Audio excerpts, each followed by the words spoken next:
আরিয়ান দত্তের শর্ট ডেলিভারিতে কাট করে ব্যাকওয়ার্ড পয়েন্ট দিয়ে 4 মেরে শুরুটা করলেন লিটন দাস। পরবর্তীতে একের পর এক 4 ছক্কায় রীতিমতো ব্যাট হাতে ঝড় তুললেন বাংলাদেশের টি-20 অধিনায়ক। 6-4 ও 2 ছক্কায় 26 বলে করলেন হাফ সেঞ্চুরি। 50 ছোঁয়ার পর বাংলাদেশকে জেতাতে খুব বেশি সময়ও নিলেন না তিনি। তাসকিন আহমেদের 4 উইকেটের সঙ্গে লিটনের 54 রানের ইনিংসে প্রথম টি-20তে সহজে জয় পেয়েছে বাংলাদেশ। নেদারল্যান্ডসকে 8 উইকেটে হারিয়ে 3 ম্যাচের সিরিজে 1-0-তে এগিয়ে গেল স্বাগতিকরা। সিলেট আন্তর্জাতিক স্টেডিয়ামে জয়ের জন্য 137 রানের লক্ষ্য তাড়ায় বাংলাদেশকে ভালো শুরু এনে দেওয়ার আভাস দেন পারভেজ হোসেন ইমন ও তানজিদ হাসান তামিম। তাদের দুজনের ব্যাটে ইনিংসের প্রথম 2 ওভারেই 25 রান তোলে স্বাগতিকরা। তবে তৃতীয় ওভারে তানজিদ ও ইমনের উদ্বোধনী জুটি ভাঙেন আরিয়ান দত্ত। ডানহাতি অফ স্পিনারের ভেতরে ঢোকা ডেলিভারিতে বোল্ড হয়েছেন ইমন। 2-4 ও 1 ছক্কায় 9 বলে 14 রান করা বাঁহাতি ওপেনারের বিদায়ের পর ব্যাটিং এ এসে ঝড় তোলার চেষ্টা করেন লিটন। আরিয়ানকে 2-4 মারার পরের ওভারে ড্যানিয়েল দেরামকে মেরেছেন ছক্কা ও 4, যার ফলে পাওয়ার প্লেতে একটি উইকেট হারালেও দাপট দেখায় বাংলাদেশ। লিটনের দারুণ ব্যাটিং এ 57 রান তোলে স্বাগতিকরা।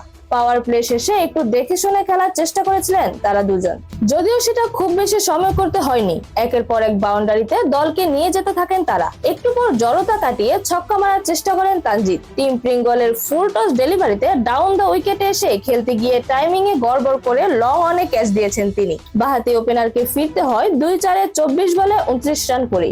একটু পর হাফ সেঞ্চুরি তুলে নেন লিটন। 26 বলে 50 ছুঁয়ে সাকিব আল হাসানের পাশে নাম লিখিয়েছেন তিনি।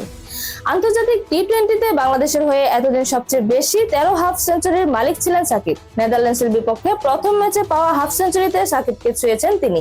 109 টি-20তে লিটনের হাফ সেঞ্চুরিও এখন 13টি। 50 ছোঁয়ার পর লিটনকে আর কিছু করতে হয়নি। 3 ছক্কায় 19 বলে 36 রানের কেমিও ইনিংস খেলে 39 বল বাকি থাকতেই জয় নিশ্চিত করেন সাইফ।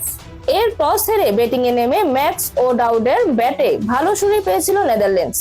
প্রথম ওভারে দেখে শুনে খেললেও পরের ওভারে শরীফুল ইসলামের বিপক্ষে মেরেছেন 3-4। আক্রমণাত্মক ব্যাটিং এর ধারাবাহিকতা বজায় রেখে দ্রুত রান তোলায় মনোযোগী ছিলেন তিনি। তবে চতুর্থ ওভারে প্রথমবার বোলিং এ এসে বাংলাদেশকে উইকেট এনে দেন তাসকিন। ডানহাতি পেসারের গুড লেংথ ডেলিভারিতে লিডিং এজ হয়েছেন ম্যাক্স ওডাউড। ডানহাতি এই ওপেনার 15 বলে 23 রান করে ফিরলে রান তোলার গতি কমে সফরকারীদের। প্রথম 3 ওভারে 25 রান করা ডাচরা পাওয়ার প্লের শেষের 3 ওভারে 9 রানের বেশি যোগ করতে পারেননি। একটু পর বোলিং এ এসে আরেক ওপেনার বিক্রমজিৎ সিং এর উইকেটও নেন তাসকিন।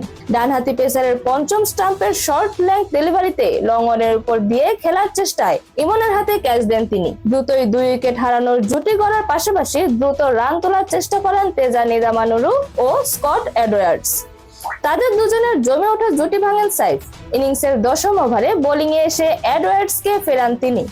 ডানহাতি অফ স্পিনারের বলে সুইপ করতে গিয়ে স্কয়ার লেগ ক্যাচ দিয়েছেন। জাকেরের দুর্দান্ত ক্যাচে ডাচ অধিনায়ককে ফিরতে হয় 12 রানে। একই ওভারে তেজার উইকেটও নিয়েছেন সাইফ। ফুলার লেংথ ডেলিভারিতে ছক্কা মারতে গিয়ে ওয়াইড লং অনে ক্যাচ দিয়েছেন হৃদয়ের হাতে। 26 বলে 26 রান করেন তেজা। নেদারল্যান্ডসের রান 100 ছোঁয়ার আগেই সারিজ আহমেদ ফেরান মোস্তাফিজুর রহমান। বাঁহাতি পেসারের শর্ট ডেলিভারিতে অন সাইডে ক্যাচ দিয়েছেন টপ এজ হয়ে। পরবর্তীতে নোয়া ক্রস ও ক্লেইনের উইকেট নেন তাসকিন।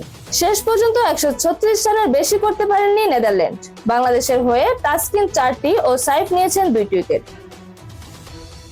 এরকম আরো নতুন নতুন খেলার আপডেট পেতে অবশ্যই চ্যানেলটি সাবস্ক্রাইব করে রাখুন। ধন্যবাদ। প্লেবাজ নিউজ।